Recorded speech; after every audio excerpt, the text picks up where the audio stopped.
Between the explosive rain, we actually had some sunshine today, and the solar lights, having been rather dormant all winter, all suddenly burst into life. And some of them did not burst into life because their solar panels were all corroded to bits inside, as happens. So it's time to do some maintenance and customization. So what I'm going to do is I'm going to be changing the LED in this light to an ice blue LED. But this video also has a script down in the description for this little adapter base, which will have many uses, to be honest.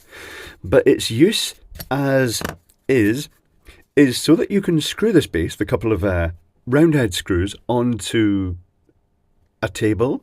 It could be onto a fence post. It could be onto the end of a branch that is carefully cut at a nice angle to actually shine the light, well, to point the solar panel directly at the sun.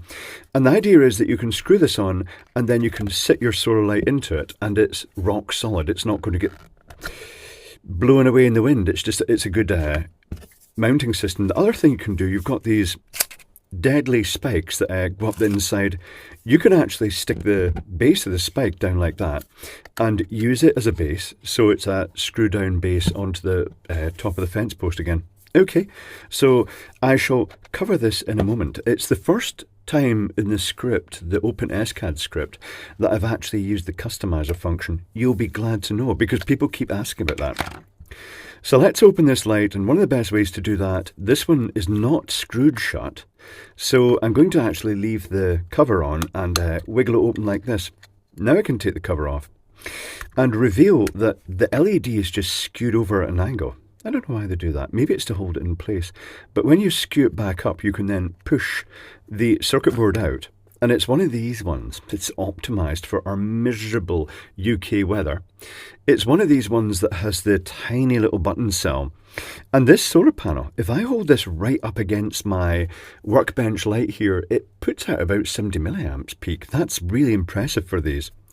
But they do require protection.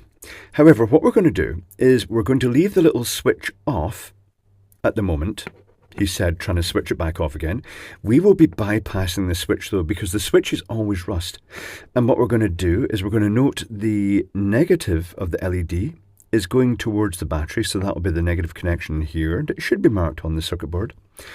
And we're going to, with this switch off, because it has to be off for this, I'm just making sure that the switch is in line with the battery. Is it in line with the battery? I think it is. Oh, it might not be. The positive. Oh, yes, it is. It's in line with the battery. Rightio. That's good. Because when we apply a bit of solder to this, and this time I'm going to use this typical solder that's sold in the UK called Silverline solder. And I'm going to moisten the LED pads here with the fresh solder, because it will almost certainly be lead-free solder that's on it already, and that's not great. So I shall pop this out now. And then I shall wipe as much solder off them as possible. And then use desoldering wick to get the last off. Why don't I use a desoldering pump? I get asked that quite a lot. I just prefer the desoldering wick. When I can find the desoldering, here is the desoldering wick. If you want to make your desoldering wick work better, particularly the cheapy Chinese stuff, get some basic liquid electronic grade liquid flux, put a wee drop on like that, and it will wick down the wick, which is why it's called wick. And it will improve its absorbency of solder greatly. So now let's put it on the pads, making sure we don't short out the battery, which I probably just did there, but it's a little button cell, so what could possibly go wrong? They do actually make quite a bang when they go, these little cells. You occasionally find a solar light that the cell has pressurised and popped inside. It's quite unusual. And this, you can barely see it glowing there. This is an ice blue LED from a bag of 1,000 of them, which came apparently from Happy 2016 in 2024. And it's nice and bright. It's got the edge over standard blue in that it's a phosphor on top that just adds a splash of white onto it. It's basically white phosphor over a blue chip, but only the smallest amount, just so it really looks quite prominent. And we'll put this little bit of sleeve if we can get it off. It's apparently heat shrink sleeving, but we'll reuse it because, you know, it was there in the first place. We'll put it over the positive lead. And then we'll pop them through. So the long lead is the positive, the short lead's the negative. Also, you can see the big anvil inside for the negative. And we'll pop that through. And this is where, optionally, you could bend it back if you want, but I don't like doing that. It makes it harder to remove later on. And I'm going to leave a modest amount of length, because the more length you leave, the more it can poke down into the light. So I shall try and do that and support it. I'll actually nip a bit of this solder off. There we go. And I shall flow some solder onto one of these pads.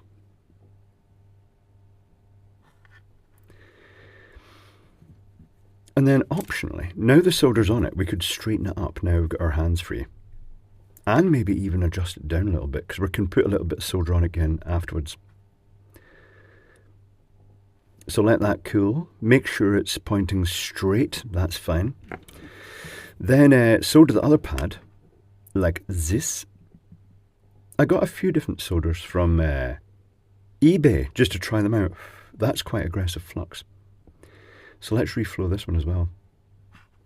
Everything should be perfect, and if I turn that on now, the LED should light up. It does light up. Not super bright, because they have to allow for a decent runtime off this tiny cell. Okay, I've turned that back off, and now I shall crop the LED leads.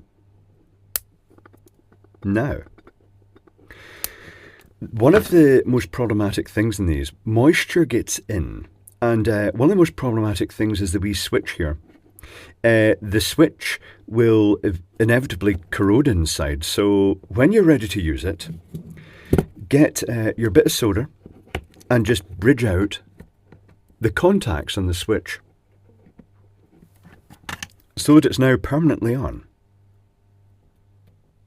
And now, even if it corrodes, it doesn't matter. But now we also have to consider things like the LED itself corroding, because moisture does settle down in these things. And it's a good idea to either spray it with an oil or smear it with Vaseline or something like that, just to keep water away from these things, particularly around the little chip here, because they just seem to harbour water for some reason. And definitely smear it all around the button cell, because they are also very prone to the moisture wicking inside and causing corrosion in there. The other thing we'll do is we'll start by sticking this back into its frame, and I will add that Vaseline and stuff later on.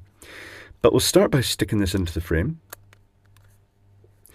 and we'll close it up at the moment.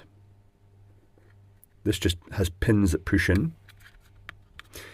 And we'll put the cover on, we'll just see what it looks like. And it looks okay, it looks quite nice actually. That's a really nice colour. Normally I don't like cold white, but when they add blue into it and make it a pastel shade, that is quite attractive. Okay, watch your eyes, it's about to get bright again. So waterproofing the solar panel, I tend to use for these lights, because it's got a nice solid flat top, I tend to use this outdoor garden tape designed for repairing greenhouses and things, for covering cracks in windows or repairing the plastic enclosures.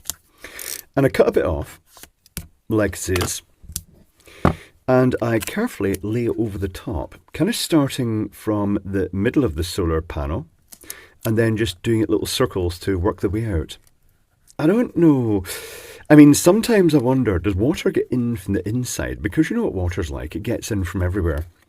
And does that trap the water in?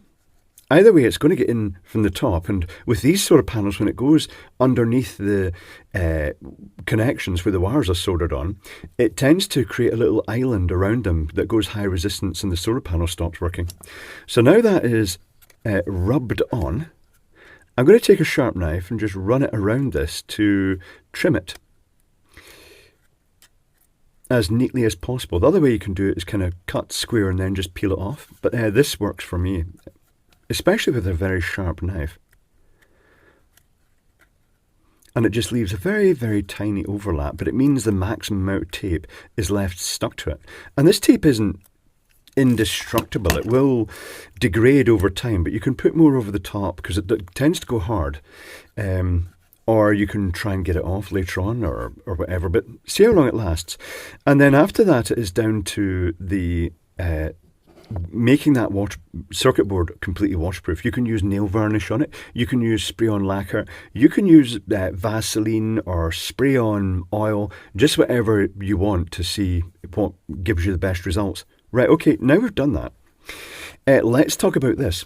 I shall put this over here, standing up the way, so it actually takes a bit of a charge under the bench lights. And I'll put this tape out the way. So this thing, if you go into the description down below, you will see a bit of text that I've marked as an OpenScad or OpenScad script.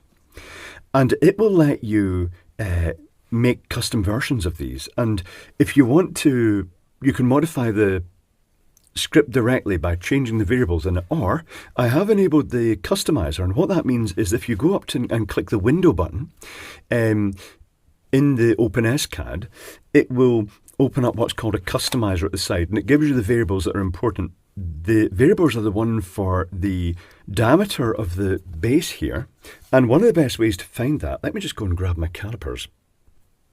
Here they are.